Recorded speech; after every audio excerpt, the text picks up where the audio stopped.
Welcome back, everyone, to another episode of Comics in Brief. My name is Yule, and you will not believe the movie numbers Marvel put out this week. Also in reviews, it's finally over. It is finally over. The only thing worth talking about in news this week is a movie. Maybe you've heard of it. Avengers Infinity opened up, and it set a box office record for weekend sales at $250 million, beating out the previous #1 spot held by Star Wars: The Force Awakens.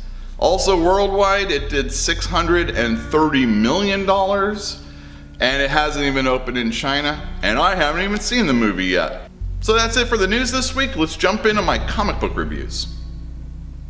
Continuing the Avengers theme, we have the last issue of the No Surrender storyline that has run for 16 consecutive weeks. At the end of the last issue of No Surrender, the Avengers solved all their problems. They defeated the bad guys, they beat up Grandmaster Prime, the original Grandmaster was convinced to leave the Earth right where it belongs, and all that was left to happen was everybody picking up the pieces. We get to see what has happened with the villains and what they're up to, and we also see the Avengers huddling around Avengers Mansion, which has been destroyed. As far as wrap-ups go, this was a pretty good issue, but again, like I said, not very necessary, especially when it just feels like another chapter of a book that we really didn't care about in the first place. Avengers No Surrender was okay as an entire story, but one that should have really been only 6 or 7 issues. I'm really happy that it's over and we can get on with our lives.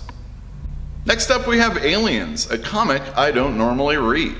Dark Horse usually publishes a series of miniseries within the year of Aliens, so you get a bunch of different takes.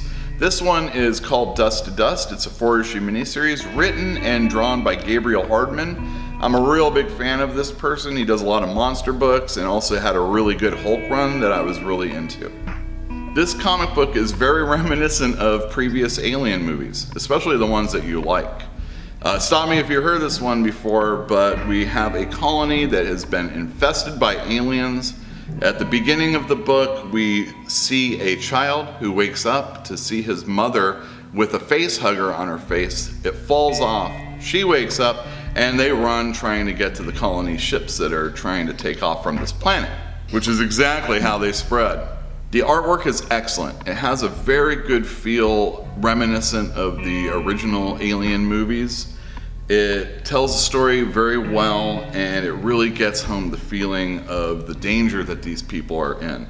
I really like this book. I'm going to probably read the rest of them. I don't read a lot of Aliens books. Suffice to say, at the end of this issue, as they're trying to get away, the facehugger's ingested alien finally escapes the mother's chest, which is a really cool moment in the book. Her poor kid has to witness that. Anyhow, I would suggest checking out Aliens, especially if you're a fan of the product. This is a good book. Gabriel Hardman does an excellent job. Next up, we have Doctor Strange number 389. This is a tie-in to the Damnation miniseries that has been going on also. I really like this issue. The artwork was excellent by Nico Henriksen, and Donny Cates is an excellent writer. Ever since he started on this book, it has got a lot of praise.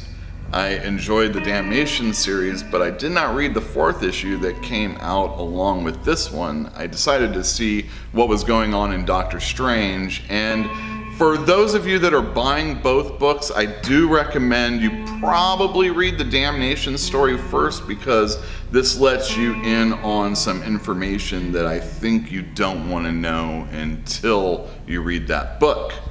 But Doctor Strange is having a conversation with a woman. We find out it's Clea at a coffee shop, and all the events of Damnation seem to have ended.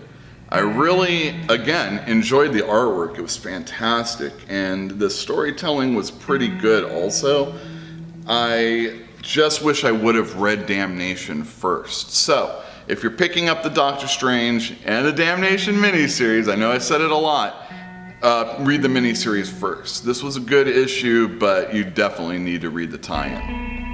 Next up, we have Hit Girl number 3. This is Hit Girl in Colombia, where she has rescued a drug lord named Mano so that she could get him to help her kill the bad guys in this part of the country.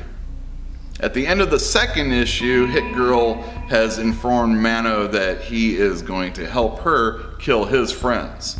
And he has a little bit of a surprise ready for her. Suffice it to say that the tables are turned on Hit Girl, and it is super bloody and it is super violent, and it is definitely a book I'm recommending. I really enjoy the illustrations, and although I'm not a very big fan of gunplay, when it comes to villains, they can have them all they want. I'm also not a big fan of the anti-hero, which I guess is what Hit Girl is. She's pretty messed up because of the things that her father did to her, as far as training her to become this hired killer. But again, I seem to really enjoy this book anyway, in spite of all the things I normally would not like about a comic book.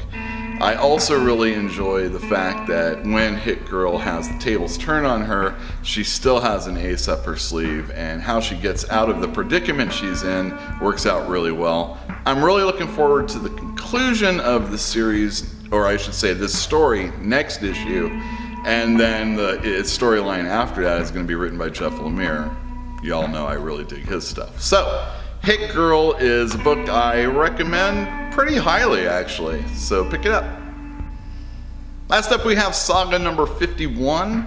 I have been reading this book since the very beginning and really haven't felt the need to talk about it since it is the biggest hit in our store, but I really enjoyed this issue and I want to let you know about the series. Since there are so many characters and so many plots that run through this series, it can be a little meandering at times. It's not to suggest that anything is bad about the book, it's just you have characters that you want to focus on as a reader, and that doesn't always happen. But recently, especially with the last story arc, towards the end of the last story arc, and all of the issues from this story arc, it has seemed to slow down just a little bit. Maybe we're isolating on the characters that I personally want to see, or maybe it's just that fewer characters are being introduced these days so we can actually get our breaths and understand who these people are a little bit more. This story focuses around Prince Robot and his lover. Prince Robot is trying to sell his story to reporters so that he can get a face change and they can move off to another planet to live their lives. And it's just that simple a story. We are watching a character, Prince Robot, who will do anything that he can to get what he wants, even if it's something that might not be so good for everybody involved. As always, Fiona Staples is doing a fantastic job illustrating these characters, and I really believe that right now Brian K. Vaughan has really found his voice as far as this comic is concerned. I'm really looking forward to the rest of this story arc, and I can't wait to see where the story is going. If you haven't been reading Saga, or if you have a bunch of trades or a bunch of issues piled up next to your bed, you should really get to reading them. And shame on you for not, because this book has been really good of late, and I'm really excited to see where it's going to be going. Again, pick up Saga. As always, I'd like to thank everybody for tuning into another episode. Please do not forget that May 5th, the first Saturday in May, is Free Comic Book Day. If you don't come in here to say hi and ask for free comics, you should definitely go into your local comic store to make that happen. Please let me know in the comments down below what you thought of this episode or what you're reading, and we'll see you next week.